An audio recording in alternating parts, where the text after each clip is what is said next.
It hits like a thunderclap behind palace walls. King Charles has approved Catherine's plan to modernize the monarchy.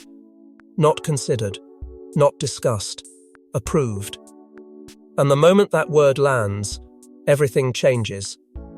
Because modernization is not just new rules. It's new power, new visibility, new priorities. The old guard hears one message: the future has just been invited inside, and if Catherine is holding the blueprint, someone else is about to lose control. Before we go deeper into what this really means for the royal family, make sure to subscribe so you don't miss a single update. Inside royal life, approval is a rare word. It is not a compliment, it is a commitment. It means the crown is not experimenting, it is choosing. It means a plan is no longer an idea floating in private conversations, it becomes an internal direction that people must now obey, adapt to, or quietly try to sabotage. Approval carries weight because it changes who is allowed to make moves and who is expected to fall in line. That is why the moment this approval spreads through palace corridors, you can almost feel the monarchy inhale. And what makes it even more shocking is who is holding the blueprint. Catherine is no longer being treated as a symbol who simply represents stability. She is being treated as a strategist who shapes it. That shift is massive, because the monarchy survives on carefully separated roles. Some people smile, some people decide, and most people never admit who truly holds influence. But this approval collapses that old separation. It signals that Catherine is not merely supporting the institution, she is directing its next phase. And that is why the old guard instantly hears danger. The immediate reaction is not public drama. It is private recalibration. Staff who used to rely on the old rhythm begin adjusting their instincts overnight. Allies begin quietly celebrating because they know what this means. A faster, cleaner, more modern system where clarity replaces ambiguity. Rivals begin panicking because their power has always lived inside fog, inside slow processes, hidden pathways and unwritten rules that only insiders can use. And modernization threatens the fog. It threatens the very environment certain courtiers built their careers in. Because Catherine's plan doesn't just touch one area, it touches the lifelines of palace control. Communications, how quickly the monarchy responds, what it chooses to clarify, what it refuses to let rumors define. Access, who gets time, who gets proximity, who gets to shape the king's calendar and the family's visibility. Spending, transparency, what gets approved, what gets documented, who is accountable, and who can no longer hide behind vague categories and private permissions.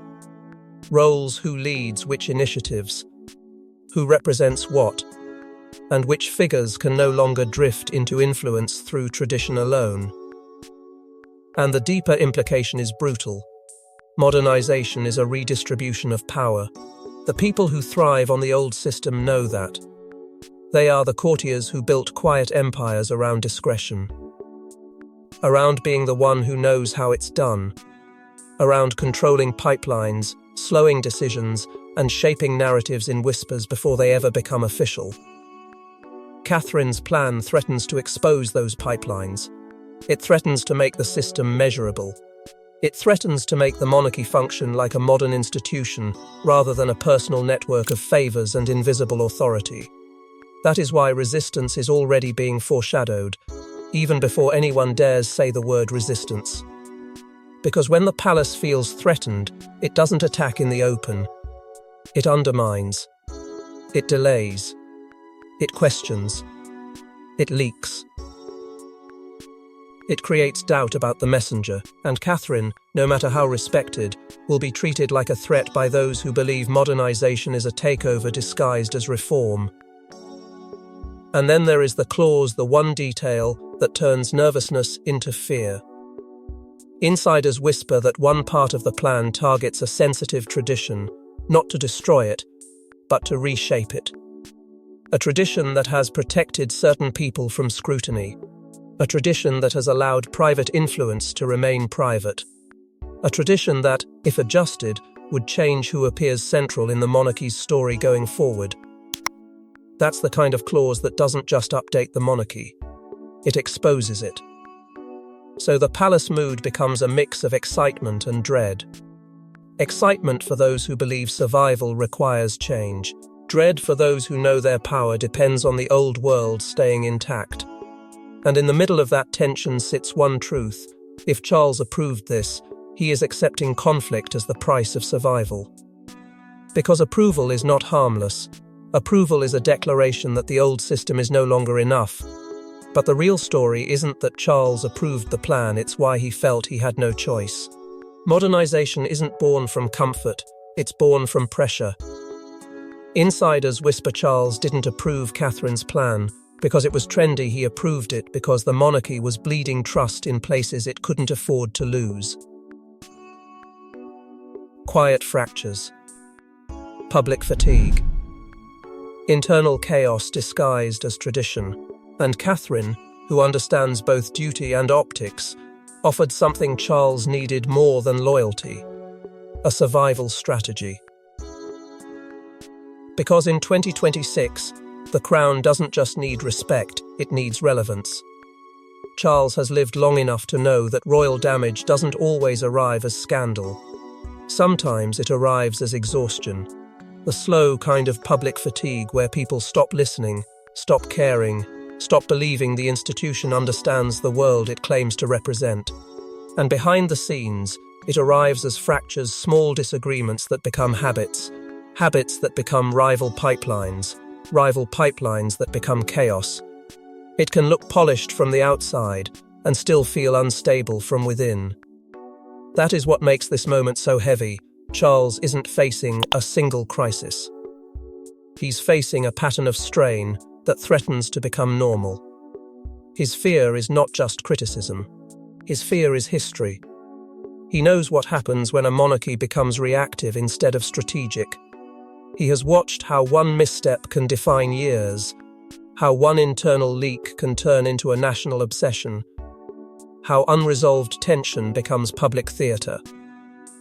He doesn't want to be remembered as the king who inherited a fragile crown and then allowed it to drift into irrelevance because tradition felt safer than change.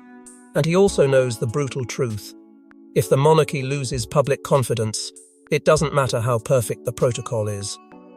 Protocol cannot save a crown that people no longer feel connected to. That's why Catherine's appeal lands differently.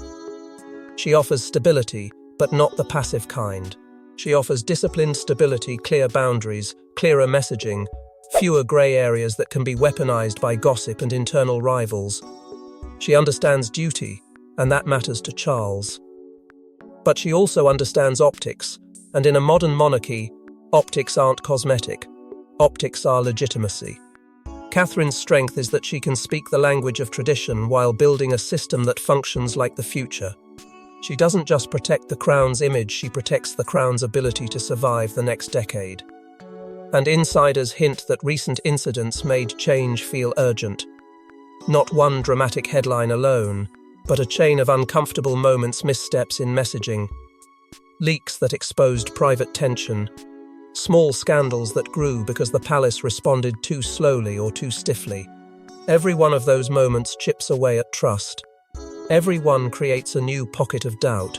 And when those pockets of doubt start appearing too close to the core, a wise king stops asking, "How do we defend ourselves?" and starts asking, "How do we rebuild credibility?" This is where the contrast becomes stark. The old palace instinct is to wait, to silence, to protect tradition by refusing to explain.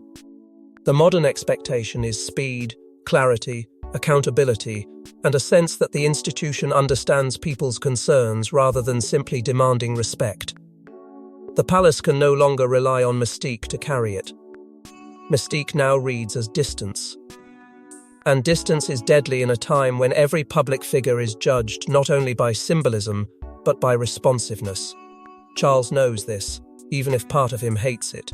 He may prefer the dignity of quiet, but quiet now becomes interpreted as avoidance. So approval becomes a response to both public pressure and internal pressure. Public pressure says, adapt or fade. Internal pressure says, Tighten the system or it will keep leaking, fracturing, and embarrassing the crown from within. And that is why Catherine's plan isn't just a modernization project, it's a containment strategy, a survival blueprint that can restore discipline before the monarchy gets defined by chaos. But of course, change creates enemies. The moment a plan threatens the old pathways, someone will claim Catherine is overstepping. They won't say they fear losing influence. They'll say she's too ambitious, too controlling, too modern. They'll dress their resistance in polite concern, as if they're protecting the crown from her, rather than protecting themselves from the future. And that is what makes this so dangerous. The palace is not just a building, it is a culture. And cultures fight hardest when they sense they're being rewritten. And once you understand the crisis, the next question becomes dangerous. What exactly is in Catherine's plan that frightens the palace most? The plan isn't a speech, it's a system. And insiders describe it as 3 reforms that quietly rewrite how the monarchy functions. Transparency that limits backroom maneuvering, modernization that controls messaging, and restructuring that clarifies who represents what. On paper, it looks sensible. Inside the palace, it reads like a takeover of the old playbook. Because when rules become clear, certain people lose the ability to bend them. The first reform is communication, and it is more threatening than it sounds. Faster responses, clearer language, a tighter chain for what gets said and when. Less room for vague silence that allows rumors to grow into truth. That sounds harmless to the public, but inside royal life it's a revolution. Because a slow response isn't always caution, it's leverage. Delay gives courtiers time to shape narratives, to steer blame, to manage perception before the official story appears. Catherine's plan cuts that time down. It turns the monarchy from reactive to controlled. And when you remove the delay, you remove a whole category of hidden power. The second reform is transparency, and that is where careers start trembling. Tighter approvals, cleaner documentation, fewer grey areas where that's how it's always been done can cover spending, staffing decisions, and special arrangements. The palace runs on discretion, and discretion is often where influence hides. When you tighten the financial and operational chain, you don't just protect money, you expose who has been making decisions without leaving fingerprints. Transparency doesn't just create accountability, it rewrites the balance of fear. Because now the question becomes, who benefits when there are no receipts? And who panics when receipts suddenly matter? The third reform is role clarity, and it hits like a silent earthquake. Who leads initiatives? Who gets access? Who speaks for the crown and on what subjects? Who has authority to approve what? And who no longer has permission to drift into importance simply because they have always been near power. This is where Catherine's plan becomes truly dangerous to the old system.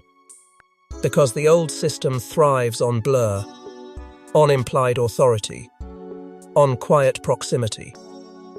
Role clarity removes blur, and blur is the oxygen certain courtiers breathe. That is why clarity threatens them, not because they hate modernization in principle, but because modernization removes private leverage. It reduces the palace's reliance on unwritten rules and increases its reliance on measurable systems. And in a palace built on discretion, measurable systems feel like exposure. They feel like a spotlight turning on in rooms that have been dim for decades. Insiders whisper that parts of this system were already tested, quietly small pilot changes that seemed harmless at first. A faster response protocol that suddenly stopped a rumor from spiraling. A tightened approval chain that quietly prevented an informal request from becoming a permanent precedent. A clearer division of who speaks for what that made certain voices less powerful overnight. And once those pilots showed results, the plan stopped being theoretical. It became inevitable. That inevitability is exactly what triggers the resistance.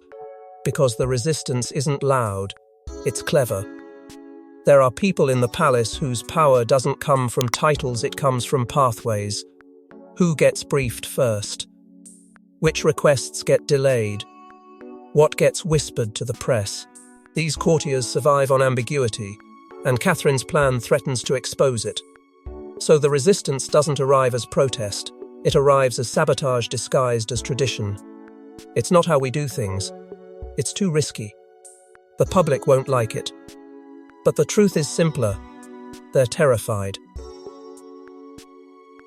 This pathway power class is not one person. It's a culture advisors, private secretaries, senior staff who understand that influence is often stronger than authority. Their tactics are quiet and effective. Slow-walking proposals until momentum dies. Creating procedural roadblocks that make reform feel impossible without making themselves look rebellious. Selective leaks to test public reaction and scare leadership into retreat. And worst of all, emotional pressure aimed directly at Catherine, making her feel isolated, making her feel too ambitious, making her feel like she is the problem rather than the solution. Charles is caught in the middle of that tension, because the old guard offers comfort, familiarity, a system he has lived with for years. Catherine offers necessity, a survival strategy, a future, and that clash becomes the palace's central conflict. Comfort versus survival. Tradition as protection versus tradition as prison. And this is where the sabotage becomes more dangerous than delay. Because when slow walking isn't enough, the resistance tries to manufacture a mistake. A small error they can inflate into proof that modernization is reckless. A staged clash with tradition that can be filmed in the public imagination, even if nothing is filmed literally. Something that makes the plan look unstable, and makes Catherine look like she moved too fast. Then comes the cliffhanger that makes everything volatile. A leak appears with a distorted version of the plan. Not the real system, but a twisted story designed for outrage. A version that screams power grab instead of reform. A version that turns clarity into control and accountability into punishment. Because if the palace can't stop the plan internally, it will try to kill it externally through perception. But reforms on paper are easy, the real war begins when you try to enforce them inside a palace built on discretion. And when the distorted version leaks, the public reaction becomes the weapon Catherine feared most. Catherine knows the cruel truth. The monarchy doesn't collapse from policy, it collapses from perception. Modernization can be framed as progress or as betrayal of tradition. And once the plan begins to surface in whispers, the palace's enemies smell blood. Headlines sharpen. Commentators divide. Loyalists panic. Critics celebrate. Catherine is suddenly fighting two wars at once, one inside the palace and one in the public mind. And the public war is the one you can't control. Because the plan is vulnerable in the most dangerous way, it can be spun. The same reforms that look like responsibility to one audience can look like a power grab to another. Transparency becomes control. Role clarity becomes takeover. Faster communication becomes propaganda. And the palace understands this better than anyone, because the palace has survived for centuries by mastering the story. The moment Catherine's blueprint is framed the wrong way, it stops being a survival strategy and becomes an emotional trigger. Tradition versus change, loyalty versus ambition, stability versus fear. And the media ecosystem is built to feed that trigger. Leaks don't land in silence, they land in a storm. Pundits smell conflict and turn it into a spectacle. Social narratives harden instantly, not because they're accurate, but because they're entertaining. Every line of the plan becomes a headline without context. Every whisper becomes a verdict. And while Catherine holds her composure, the pressure is brutal, because she cannot correct every rumor without looking defensive, and she cannot stay silent without letting others define her. That emotional burden is what makes her different. She keeps calm on the outside because she knows panic is a gift to her enemies. But calm doesn't mean comfort. Calm means discipline under threat. It means carrying a plan designed to save the monarchy while listening to voices around you suggest you're the one endangering it. It means knowing that if the public war is lost, the internal war becomes pointless because the palace will retreat, blame will shift, and the reform will die quietly. Charles's role becomes its own pressure point. If he backs her publicly, he risks igniting the old guard and turning the plan into a direct confrontation. If he stays silent, he risks looking weak and leaving Catherine exposed to narrative warfare alone. And silence in modern times is never neutral. Silence gets interpreted. Silence becomes a blank space people fill with suspicion. Catherine can feel that risk every time the story mutates outside the walls. She knows the monarchy needs one clear signal of unity, or the public will assume division and start choosing sides. That's why the most dangerous trap isn't a policy debate. It's a staged tradition clash, the kind designed to embarrass the modernizers. A moment framed to look like Catherine is disrespecting something sacred. A situation engineered so the old guard can say, "See? This is what modernization looks like. Cold, arrogant, reckless." Catherine knows it's coming, because palace resistance always tries to win emotionally, not logically. They don't need to prove her wrong. They just need to make her look threatening. And instead of reacting, she prepares a decisive move to reclaim the narrative. Because Catherine understands something the palace sometimes forgets, you cannot win a perception war with explanations alone. You win it by changing the reality underneath the story. You win it by structure. When you can't win by arguing, you win by structure. Catherine's countermove isn't a speech, it's a quiet restructure, new reporting lines, tighter approvals, clearer accountability, and a small circle that moves faster than the old machine can sabotage. It looks administrative. It's actually irreversible.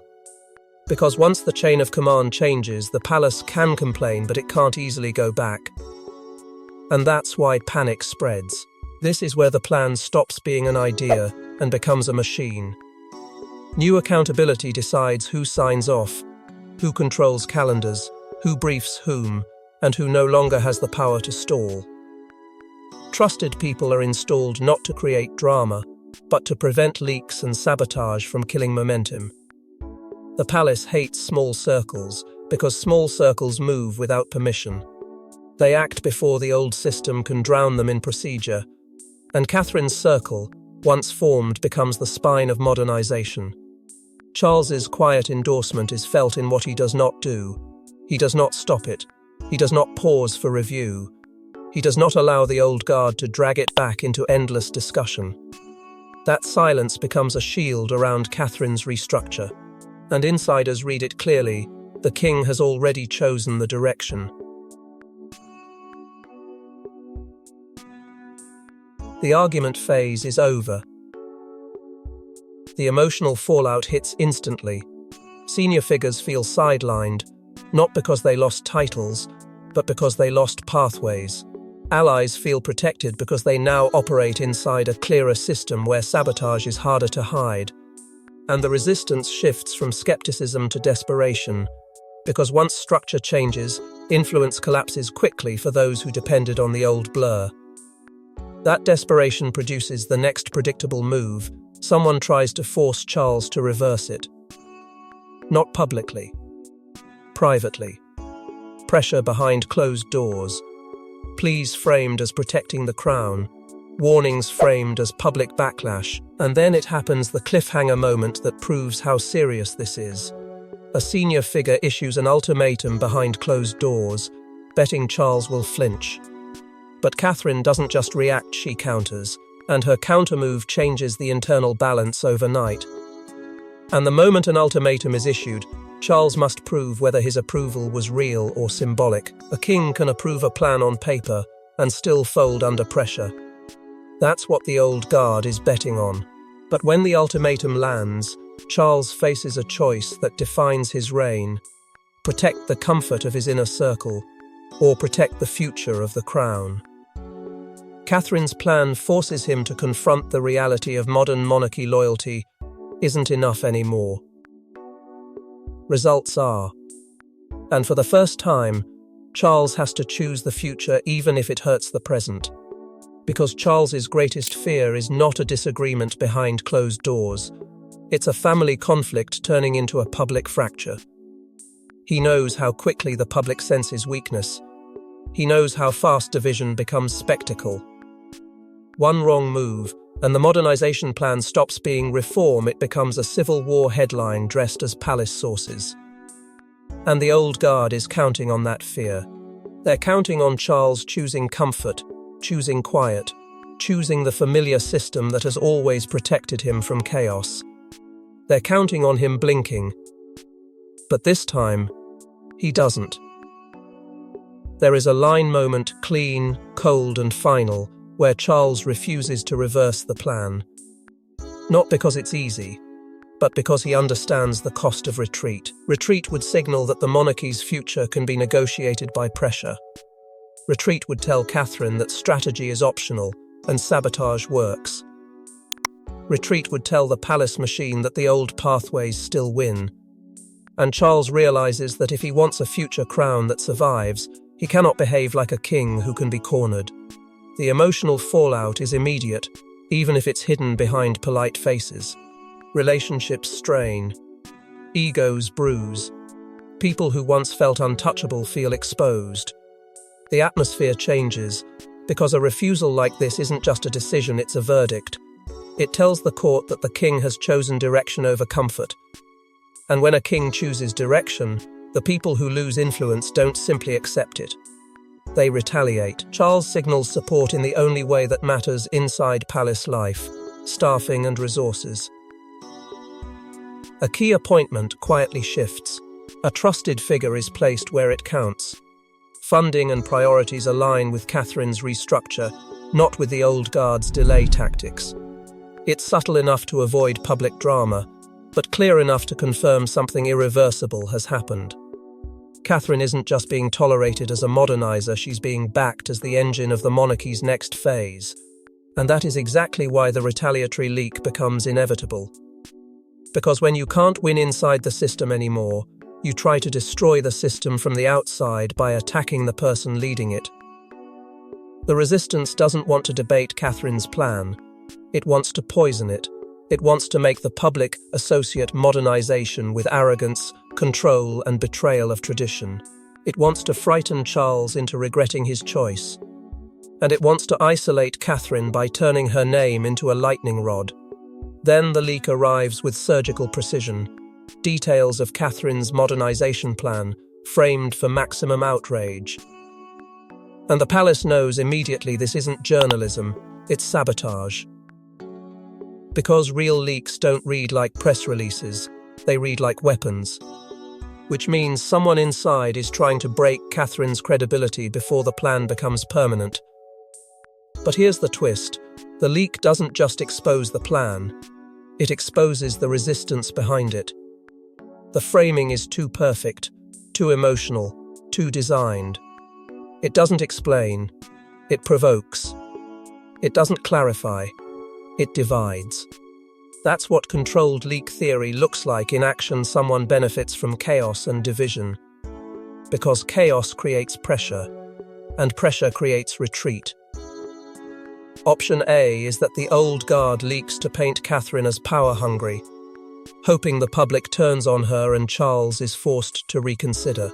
Option B is that Catherine's camp counters, not with outrage, but with proof showing that the leak itself is part of a sabotage campaign, revealing how the plan was distorted, and quietly guiding attention to who has been trying to stop change for years. That's where the evidence begins to matter. Memo trails that show who rewrote what.